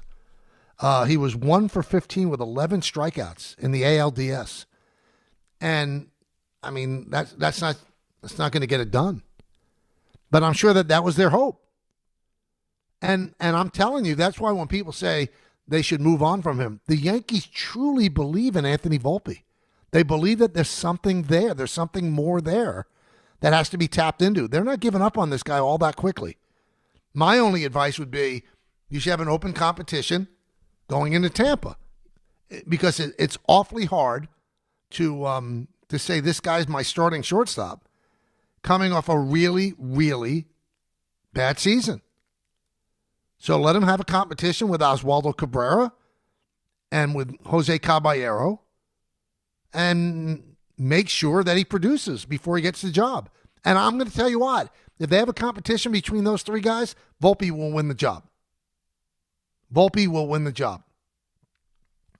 My buddy Fooch sent me this. Last time the Rangers got shut out in 3 consecutive home games, they won the Stanley Cup. That was in, and then he says, just saying. I'm trying to look at the date. In 1928. 1928. Really going back for that one. Just think about the unlikelihood of being shut out 3 straight times at home. Maybe we'll get Don in at the end of the show. Maybe he can explain it better to me. Hey, FanDuel is getting you ready for kickoff with an offer that you don't want to miss. New customers can bet just $5 and get $300 in bonus bets if you win. Pick a bet $5, and if it wins, you'll unlock $300 in bonus bets to use all across the app. You could build parlays, bet player props, ride the live lines, whatever your style. FanDuel has you covered. Visit FanDuel.com/K to download the FanDuel app today and get started. 21 plus and physically present in New York. First online real money wager only. $5 first deposit required. Bonus issued as non-withdrawable bonus bets, which expire 7 days after receipt. Restrictions apply. See terms at sportsbook.fanduel.com. For help with a gambling problem, call 1-877-8-HOPE-NY or text HOPE-NY 467-369.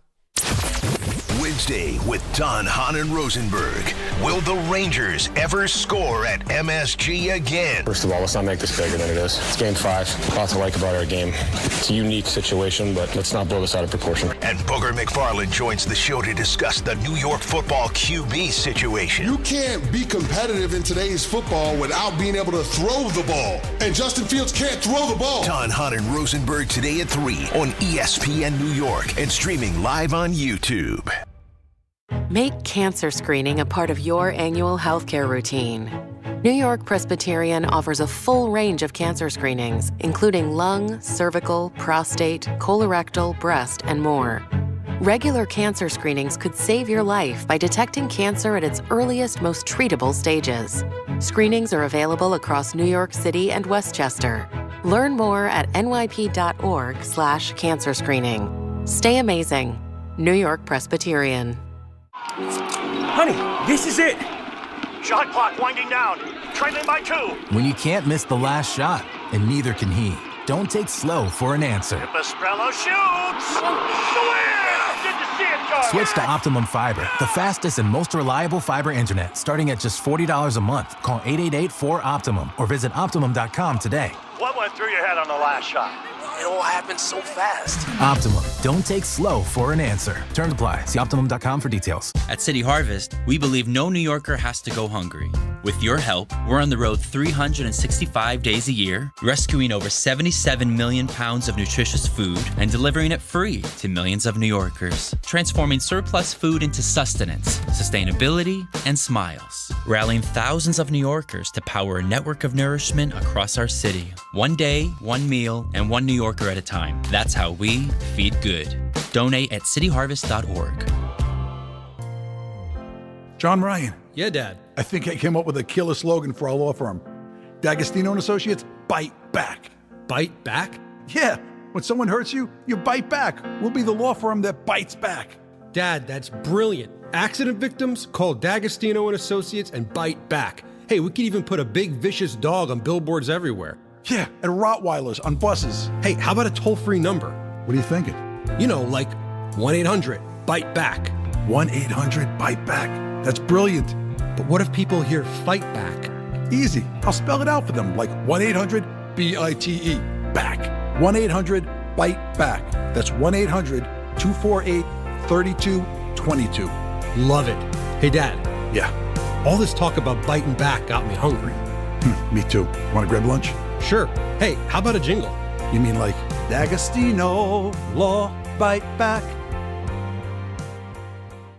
The Association on Aging in New York is celebrating the 60th anniversary of the Older Americans Act, which funds vital programs for millions of older adults. Services include meals, transportation, home care, Medicare counseling, case management, and caregiver support. Today, people are uncertain whether some programs remain available. We can help. To learn more about these essential programs and how to keep them, visit our website at agingny.org. Sponsored by the Association on Aging in New York. At Uline, they know going the extra mile takes hard work. For companies pushing to go further, Uline will go the distance with you. 24/7, they answer the phone to get you the shipping and industrial supplies you need. Business can move fast. Unexpected large orders, adverse weather, new safety guidelines, and changing economic trends. Uline works hard keeping 41,000 items ready to ship, minimizing detours on your way to the extra mile. Visit uline.com. Getting the right mattress helps you sleep at night. Getting the right price helps you sleep even better. At PC Richard & Son, they don't just sell you a mattress. Their experts use a 4-step fitting process to make sure your new bed fits you perfectly. The right fit, the right price, plus free delivery. It's what they do, only at PC Richard & Son. Free delivery on mattresses $199 and up. Excludes Manhattan. See stores for details. Every great team has its core players, but when the season gets tough, adding the right free agent can make all the difference. The same goes for business. At Robert Half, we found that 67% of companies surveyed plan to increase their use of contract talent to handle workload peaks and backlogged projects. With Robert Half's specialized recruiters experience, combined with our award-winning AI, you can quickly find the skilled candidates you want. At Robert Half, we know talent. Discover how we can help at roberthalf.com/talent. Rich Eisen here. As you all know, I care deeply about pediatric cancer research and awareness. That's why I'm proud to talk about Hyundai Hope on Wheels. For over 27 years, every Hyundai sold has helped fund life-saving pediatric cancer research. Together with over 850 dealers nationwide, they've raised more than $277 million, supporting over 25,000 kids in their fight against cancer. At Hyundai, hope isn't optional. It comes standard. Visit HyundaiUSA.com and search Hyundai Hope on Wheels to learn more. All right, 2:31 on this Wednesday. 2:30 is when we talk to Mike Lupica every Wednesday. He's the New York Daily News sports columnist. You can read him on MLB.com, best-selling author, and he joins us now. Mike, how you doing? Good afternoon, Mr. K. How are you? I'm fine. Now, for those that don't know, Mike has given me guidance throughout my life, and he tells me when to get nervous, when to be concerned. And that's when I kick it in. So I turn to you now, Mike, and say, should I be concerned about the Jets? Well, Michael, I think we share the same concern that this might be something more than just a slow start. Would you agree with that, Michael? Because that's what's troubling me right now. Yes, they are worse than they were a year ago, and they were a mess a year ago.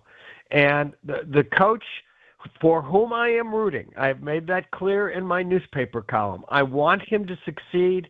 It's no fun for the Jets to be this bad year after year, okay?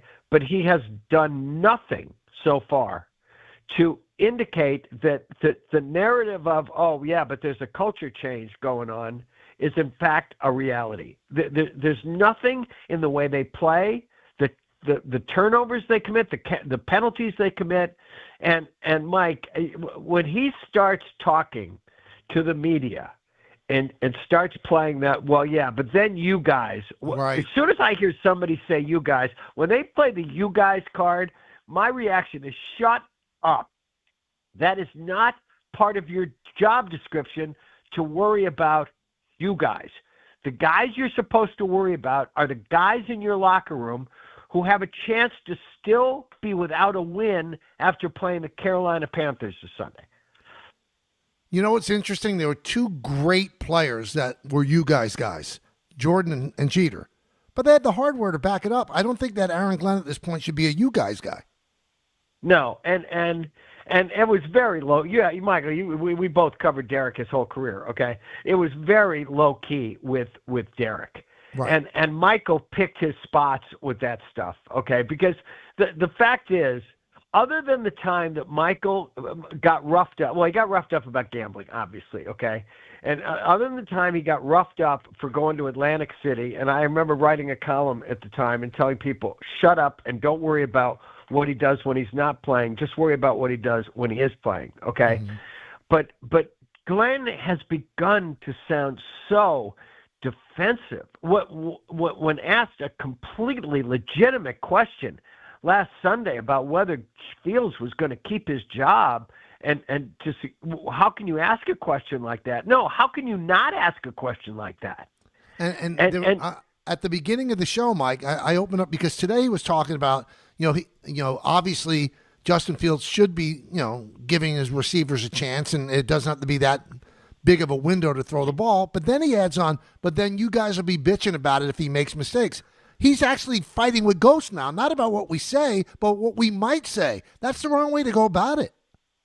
when you start flinching, exactly, Michael, when you flinch because of what somebody might write or say about you, then you're worrying about stuff that has absolutely nothing to do with getting your team its first win. I can remember, I think I've told you this story before. Ronnie Darling, obviously, is one of the smartest people I've ever covered. And I remember sitting with him in front of his locker one day back in the 80s when the Mets were, in so many ways, the greatest show on earth. And he was talking about some headline that had been made that day by someone in the room. And Ronnie said, we spend an amazing amount of time in here worrying about stuff that has nothing to do with winning the game. Mm-hmm. And that's where Glenn is right now, because he's under a lot of pressure, because there's nothing that we have seen on the field to indicate that things are actually getting better with the Jets. Now, his mentor is Parcells. You knew Parcells very well. I really wasn't covering the Giants. I didn't know him. But was he somebody that was sensitive to what was written? Yeah, no, he was and he wasn't, Michael. He was very savvy about the media. Mm-hmm. And Parcells was, I often joke in my column that it's like, oh, here I go with another Parcells quote. But Parcells just was one of the other smartest people I've ever covered. And he once said to me, and he said to other people, it's not my job to take my team's temperature for the media every single day, okay? And he steadfastly refused to do that. And I don't know what Glenn's motive here is, except he's just, again, I'll say it again, he's gotten awfully defensive. We're not out of October, Michael. Mm-hmm. We're not out of October. And Mike, swinging at the media for things they might say, it's like swinging at people who are mean to you on social media. Talk about swinging at ghosts. How do you ever win that fight? There's no judges scoring that says, "Oh yeah, well you won that one." Mm-hmm. No, you never win. You never win. And so his job is to win a game. He's got to get on the board, because they last Sunday were far and away the worst team in professional football. That game was there to be won.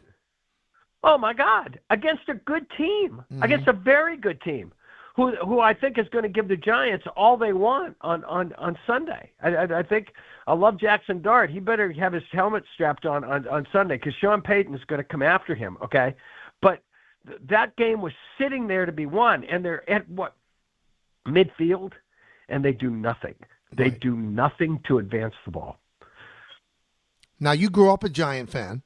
Are you in on Dart? Do you think they've turned a corner, or was that just an outlier, the game against the Eagles? No, I think they turned the corner. I think there is a certain it quality to this young man. I'm not anointing him. I'm not saying that he is going to lead the Giants out of the darkness. I wish very much that he had Malik Neighbors as a wingman along with Mr. Scadaboo, okay? But he has brought life to this team. He has brought life to the fan base, Michael, who have been grasping for anything for years to feel good about. And that win, to me, I know they won a playoff game a few years ago with Daniel Jones and Brian Daboll, okay? That win on Thursday night felt to me like the most important game they have won since the last Super Bowl, because of who it came against. I wrote about this the other day. For one night, if you're a Giant fan, here's what you're thinking. We were them. We were the Eagles.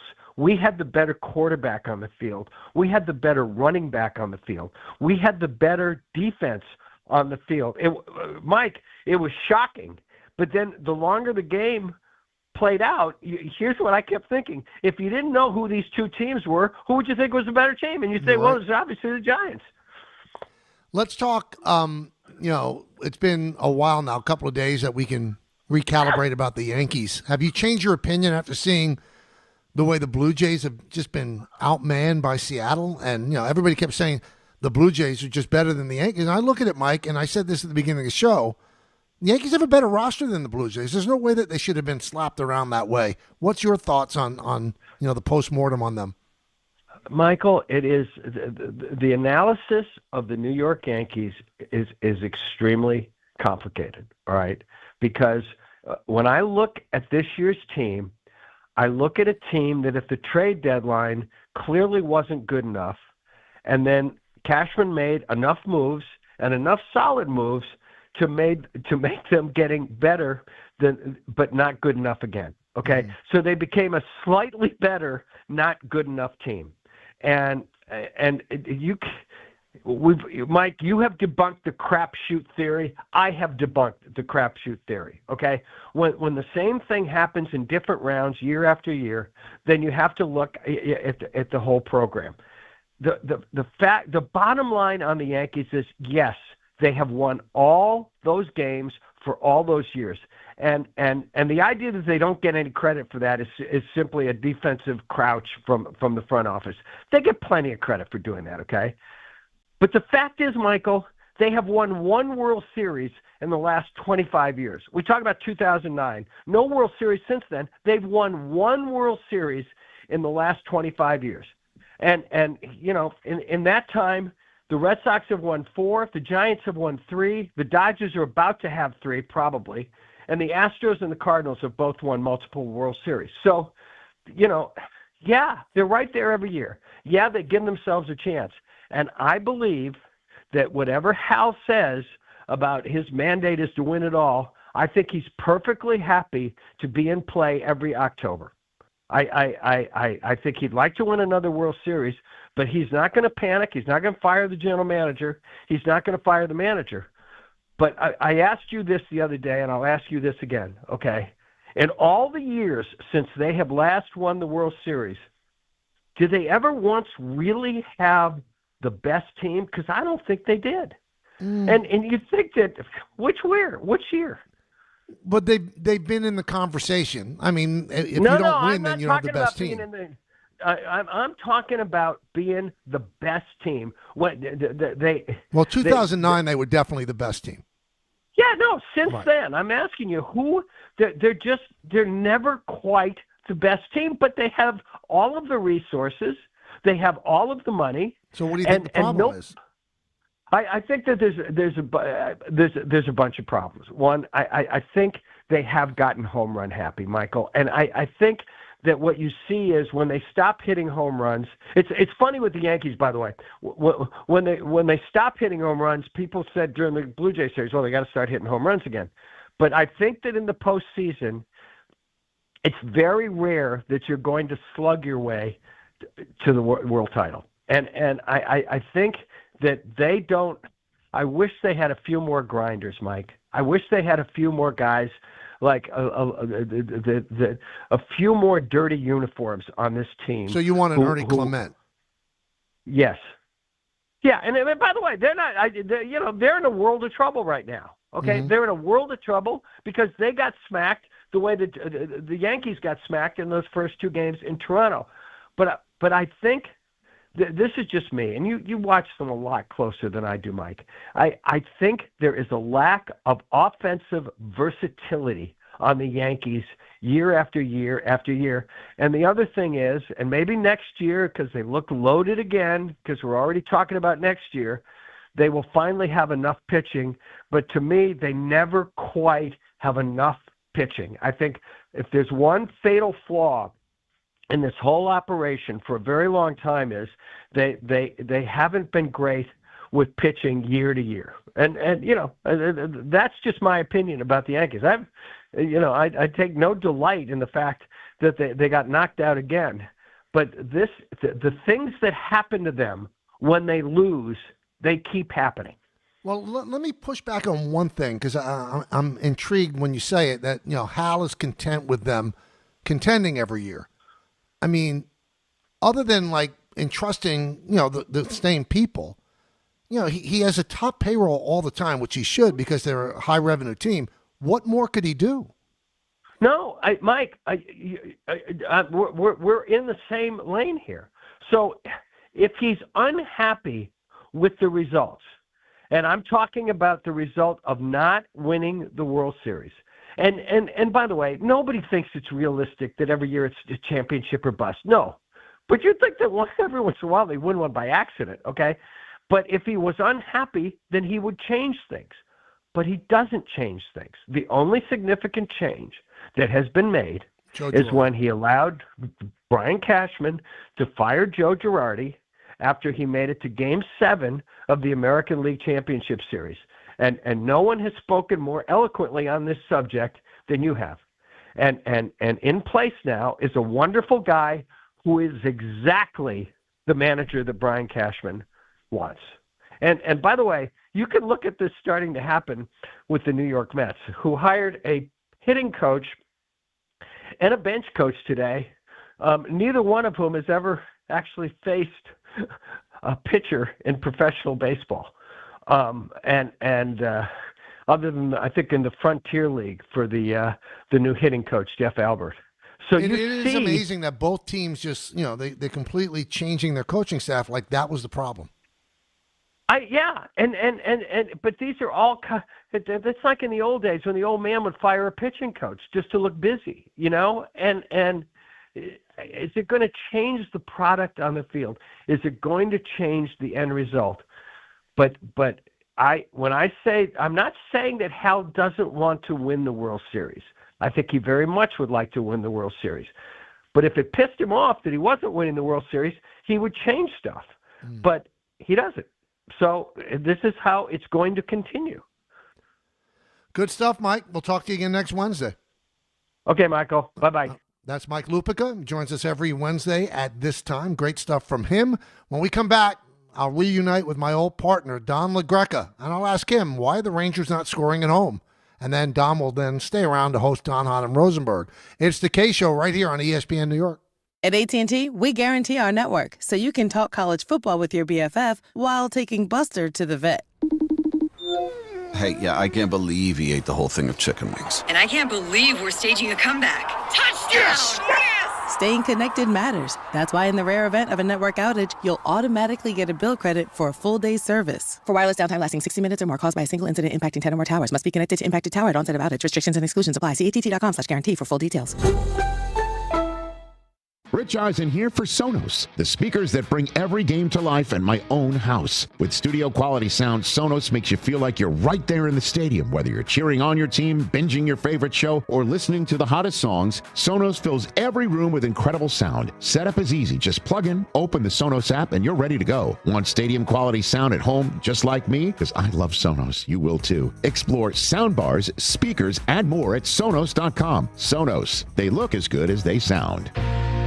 This is an ad by BetterHelp. BetterHelp therapists have helped over 5 million people worldwide on their mental health journeys. That's millions of stories, millions of journeys, and behind every one is a therapist who showed up, listened, and helped someone take a step forward. Moments in therapy, like the right question, a safe space to cry, or a small win can change lives. With over 30,000 therapists, BetterHelp is the world's largest online therapy platform, having served over 5 million people globally. And it works. With an average rating of 4.9 out of 5 for a live session based on over 1.7 million client reviews. This World Mental Health Day, we're celebrating the therapists who have helped millions of people take a step forward. If you're ready to find the right therapist for you, BetterHelp can help you start that journey. Our fans get 10% off their first month at BetterHelp.com/timeout. That's BetterHelp.com/timeout. Ballybet Sportsbook. Yo, Ballybet stacked for football season. When it comes to sportsbook apps, it's undefeated. Ballybet. Check out that brand new parlay zone. Here's the kickoff. Build your bets and place them right on your phone. What? Live bets, daily boosts, and promos. Increase your odds so you can win more dough. Touchdown! Ballybet's the play. Make game day more fun and download it today. Must be 21 plus, New York only. Gambling problem? Call 1-877-8-HOPE-NY. Ballybet Sportsbook and Casino. Download it. Just printed from the Erie Canal Press, the most coveted ticket, New York Lottery's $1 million raffle, hath arrived. 15 fortunate souls shall come into the fortune of a millionaire. Translation, the $1 Million Raffle is here, and 15 winners are going to become millionaires. The New York Lottery commemorates 200 years of the Erie Canal with your best odds of winning $1 million. Limited tickets available. Ask your local retailer today. Please play responsibly. Must be 18 plus. Gambling problem? Call 1-877-8-HOPE-NY or text HOPE-NY.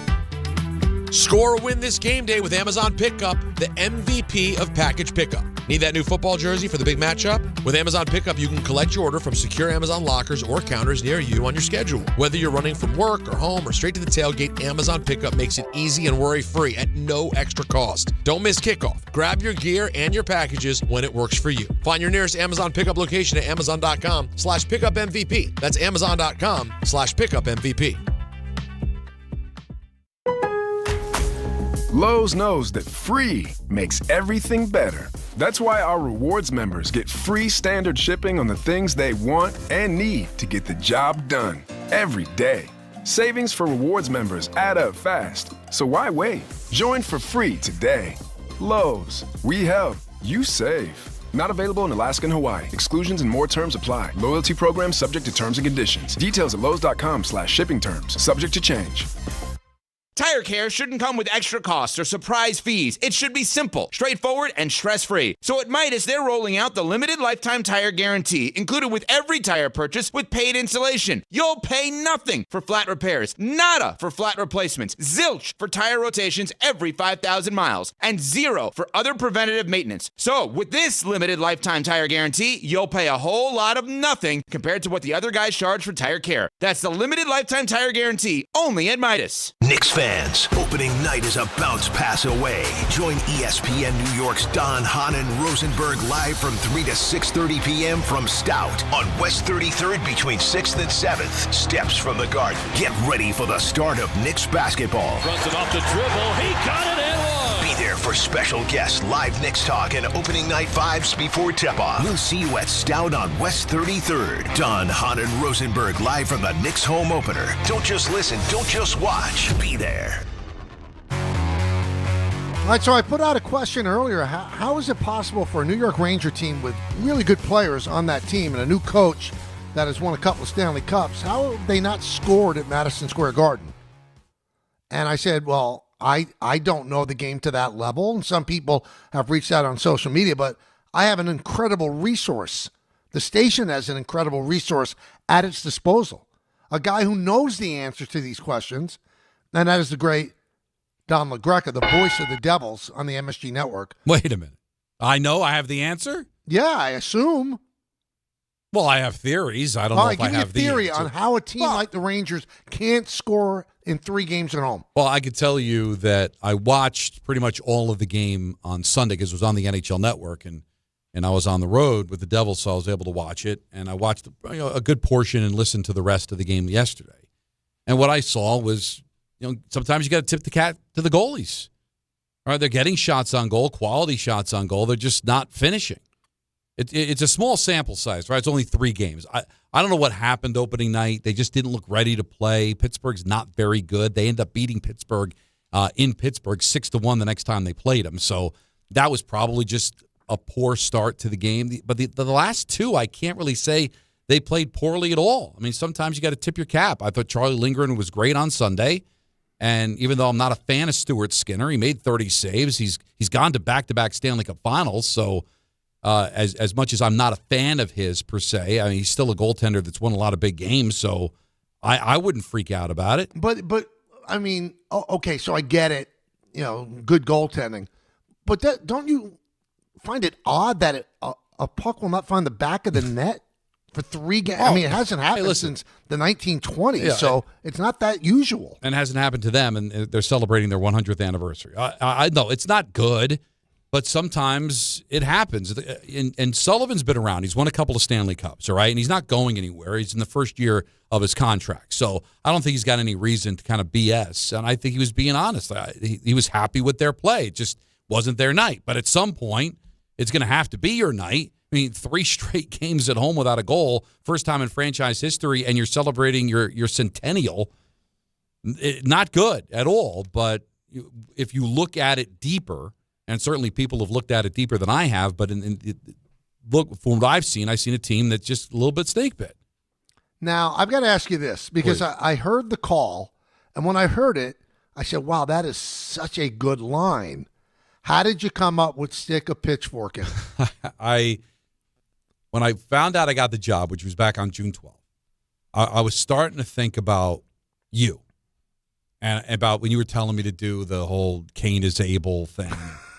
And I'm like, and the reason I didn't like the Cain and Abel is because I didn't want it to be given to me. Right. And I thought about, like, what could I do? It doesn't seem forced, that makes sense, that maybe the fans can get excited about after a win, right? Because everybody's happy after a win, and Howie's got put it in the books.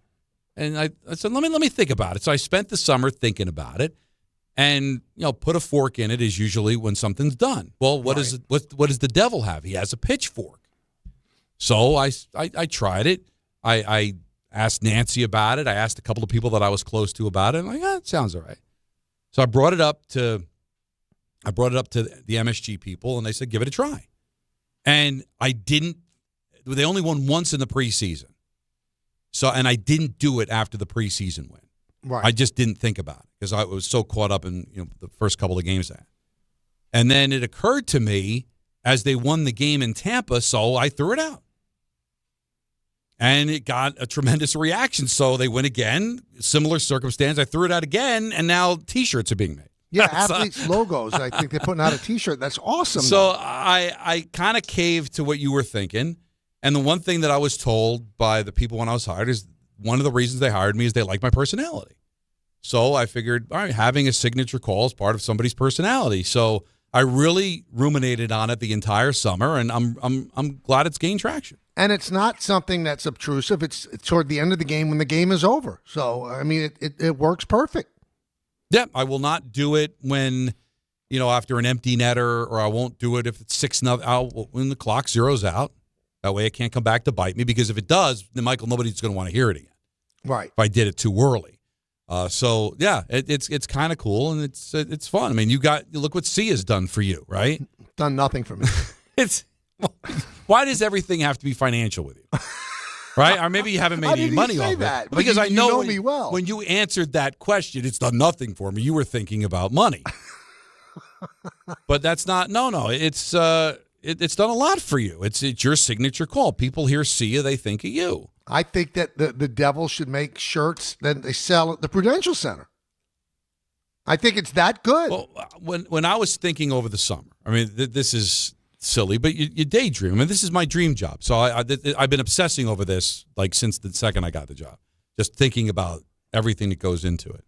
June 12th. And I just thought the cool thing would be as if it became a thing, where they're maybe saying at the arenas and all, like, you know what I mean? Like you said, like, see it. People say, hey, see it. Kruk and Kipe had, have their signature stuff. Like, that was kind of like my end game, is that maybe it's something that the fans can really get excited about, and there can be a connection. You know me, I'm always going to give you the downside too.